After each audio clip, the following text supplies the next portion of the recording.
अस्सलामु अलैकुम रहमतुल्लाहि वबरकातुहू। अभी देखिए हम लोग मौजूद हैं जबल रीमा पर, और यहाँ पर हमारे अकोट की मशहूर व मारूफ शख्सियत इदरीस आगवानी भी मौजूद है, और बड़े बड़े हस्तियाँ यहाँ पर मौजूद हैं इस वक्त में। ये वही पहाड़ है जिसके ऊपर अभी हम मौजूद हैं, जिस पर अल्लाह के रसूल सल्लल्लाहु अलैहि वसल्लम ने 50 सहाबा को खड़ा किए थे ग़ज़वा उहद के वक्त में। और इस मैदान में ये ग़ज़वा उहद हो रहा था।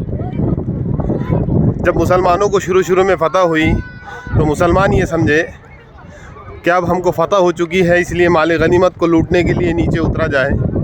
सहाबा माल गनीमत को लूटने के लिए नीचे उतरे। 10 सहाबा रुक चुके थे, बाकी 40 सहाबा तकरीबन वो नीचे उतर चुके थे। जब खालिद बिन वलीद रज़ी अल्लाह अन्हु जब इस्लाम में दाखिल नहीं हुए थे, उन्होंने देखा कि ये पहाड़ी बिल्कुल खाली है जहाँ अल्लाह के रसूल सल्लल्लाहु अलैहि वसल्लम ने तीर अंदाज़ों को खड़ा किया था। खालिद बिन वलीद ने सबसे पहले इस पर जो 10 सहाबा मौजूद थे उनको शहीद किया। फिर उसके बाद ये जो आप इधर से रास्ता देख रहे हैं, इस रास्ते से और कुछ जो है वो इस रास्ते से इस मैदान के अंदर दाखिल हो गए। मुसलमान इस मैदान के अंदर बीच में आ चुके थे, और जो फ़तह थी वो शिकस्त में बदल गई। ये वही उहद का मैदान है जिसमें कई सहाबा, बड़े बड़े सहाबा शहीद हुए, जिसमें अल्लाह के रसूल सल्लल्लाहु अलैहि वसल्लम के चचा अमीर हमज़ा सैयदुश्शुहदा रज़ी अल्लाहु अन्हु वो शहीद हुए। हिंदा ने उनके नाक कान को काटा और उनके कलेजे को निकाल कर चबाया था। यही वो बिल्कुल रुला देने वाला वाक़या है जिसको हम बार बार हदीस में सुनते हैं। अल्लाह हमारी मग़फ़िरत करे, उनके दर्जात को बुलंद करे।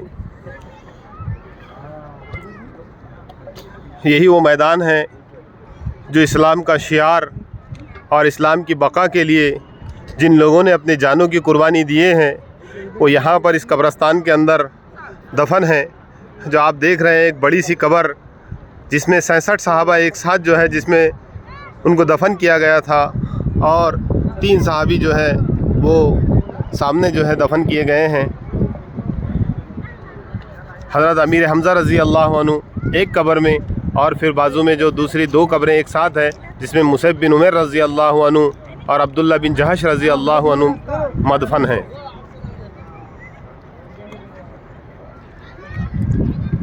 ये सामने जो आपको नज़र आ रहा है ये मदीना है। उस वक्त में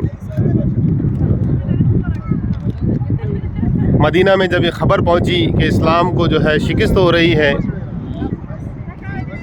तो कई सहाबा उस मैदान में पहुँचे और पहुंचकर लड़ते लड़ते शहीद हो गए। हज़रत हंज़ला रज़ी अल्लाह अन्हु का वाक़या भी हम बार बार सुनते हैं कि हज़रत हंज़ला रज़ी अल्लाह अन्हु का निकाह हुआ, और पहली रात की दुल्हन से वो मुलाकात किए, और जब उनके कान में ये आवाज़ पड़ी कि इस्लाम को जो है शिकस्त हो रही है, तो आप वहाँ से बग़ैर गुस्ल के यहाँ पर पहुँच गए और इस मैदान में पहुँचकर शहीद हुए। और फिर जब उनको दफनाने का वक्त आया तो उनके बालों से पानी टपक रहा था, तो पता चला कि उनको फ़रिश्तों ने गुस्ल दिया है। हज़रत मुसैब बिन उमैर रज़ी अल्लाह अन्हु वो सहाबी है जो 200 दिरहम का जोड़ा पहनते थे। जब इस्लाम में दाखिल हुए तो इस तरह गरीबी थी कि एक मरतबा मस्जिद नबी सल्लल्लाहु अलैहि वसल्लम के सामने से गुज़रे तो अल्लाह के रसूल सल्लल्लाहु अलैहि वसल्लम रोने लगे। वल्लाहु आलम। कहा कि एक वक्त था मुसैब बिन उमैर का कि जो 200 दिरहम का जोड़ा पहनते और दूर दूर से खुशबुएँ मंगवा कर लगाया करते थे, लेकिन आज इस्लाम में दाखिल हुए और उस वक्त में उनका ये हाल था कि उनके जिस्म पर पैवन लगे हुए कपड़े थे। वो भी यहाँ पर इस तरह लड़े और लड़कर शहीद हो गए, और यहाँ पर उनकी कब्र मुबारक मौजूद है। देखिए आप, ये सामने मैं जो आपको जूम करके ये जो घाटी दिखा रहा हूँ, ये वो गार है जिसको अल्लाह के रसूल सल्लल्लाहु अलैहि वसल्लम को जिसने पनाह दी थी, ऐसा कहा जाता है। वल्लाहु आलम, अल्लाह ही बेहतर जानता है। ये सामने आप देख रहे हैं जिसको मैंने आपको दिखाया हूँ जूम करके, ये वो घाटी है जिसको अल्लाह के रसूल सल्लल्लाहु अलैहि वसल्लम को जिसने पनाह दी थी।